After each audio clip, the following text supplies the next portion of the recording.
પાદરામાં વૈષ્ણવ યુવા સંગઠન વિપો પાદરા શાખા દ્વારા હોળી રસિયા ફાગણ ઉત્સવની ભવ્ય ઉજવણી। હોળીનો પાવન તહેવાર નજીક આવતા જ સમગ્ર રાજ્યમાં ઉત્સાહનો માહોલ છવાઈ ગયો છે।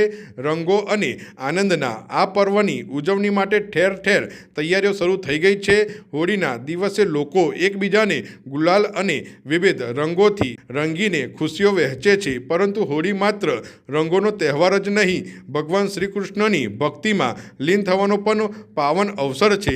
હોળી પૂર્વે પાદરા નગરમાં વૈષ્ણવ યુવા સંગઠન અને વિપો પાદરા શાખા દ્વારા હોળી રસિયા ફાગણ ઉત્સવ મહોત્સવની ઉત્સાહભેર ઉજવણી કરવામાં આવી હતી। વૈષ્ણવ સમાજમાં રસિયાનું વિશેષ આધ્યાત્મિક મહત્વ રહેલું છે, જેમાં ભક્તિભાવથી કીર્તન અને ફૂલોની હોળી રમવામાં આવે છે। આ પ્રસંગે પીઠાધીશ્વર પરમ પૂજ્ય ગો 108 શ્રી દ્વારકેશલાલજી મહારાજની પાવન ઉપસ્થિતિમાં વૈષ્ણવ વજનનો દ્વારા ફૂલોની હોળી રમાઈ હતી। કાર્યક્રમમાં ચૈતન્યસિંહ ઝાલા સહિત પાદરા નગરપાલિકાના સદસ્યો અને અન્ય આગેવાનો ઉપસ્થિત રહ્યા હતા। સમગ્ર કાર્યક્રમ ભક્તિભાવ અને આનંદના માહોલમાં સંપન્ન થયો હતો।